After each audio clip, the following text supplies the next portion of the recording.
Hey everyone, welcome to StealthWriter AI, an AI tool that humanizes AI-generated content, all right? It's an SEO tool that seems to turn AI content into human-like content. Got it? It lets us create better content and achieve a perfect score. So here are some different examples, okay? Let's take a quick look at the tool.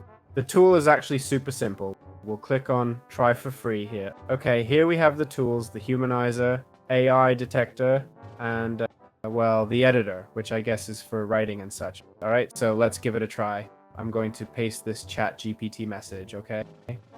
Okay, 178 words, language detected, English, Ninja 3.2, optimized for academic language and style, produces undetectable, okay, for academic use. No, what if I want to optimize it for SEO? Right, well, no, it's all academic language. Ah, I see.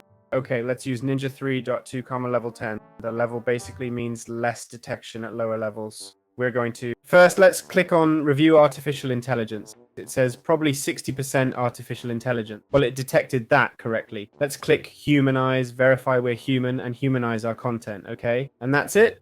We've just used the AI detector. It tells us that 17%... Let's see, 17% of what we got of the result is AI generated. That is of what it could generate, right? Okay, we've copied it. Show original text. Look, it lets us display it there. Remove highlights to clear the markings and such. Let me hit humanize again, see if it makes it even more human-like. And there we have it. The issue is every time you humanize, you're rewriting what you already had, right?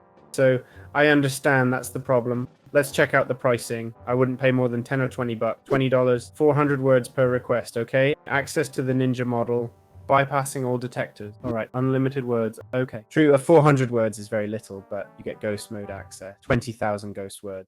Wow, okay. Well, the Ninja is enough, right? I must say. Access to the generator.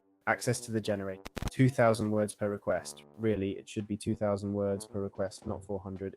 It's true they give unlimited access to Ninja, right? And at 50, you get unlimited ghost access. Depends on how much you'll use the tool. That's my honest take. If you're going to use it a lot for writing posts and articles, well, go ahead. $50 a month isn't much for this type of tool, but it's still pricey. Let's check out the reviews, see if there are any. And there we have it. Watch out. It's this one, StealthWriter 2.2, huh? Be careful, okay? 1 star. Scammers. They're scamming everyone. I paid for premium, deleted my payment info, and they charged me again. Ugh. They charged me too many times, even after seeing that. Access wasn't activated immediately. They charged him, but only activated it 2 days later. I cancelled my subscription, but they keep charging me. So, quite a few problems, and it seems they don't have anyone responding to reviews. Oh my goodness, huh? Be careful with that. Be careful with that. Let's see, review. Here on originality.ai, instead of these reviews, we have a 4.9. From where? Where did it show 4.9? I don't know. I can't see the review. Usually it has much better reviews. 25, okay? I assume these are isolated cases, but I can't be sure, right? Quite a few people had this bad experience. They're not responding on Trustpilot, which is the second result when you search for their tool, so they don't really care, do they? So, well, it's something to seriously consider, okay? It's really, really important to keep in mind. So there you have it.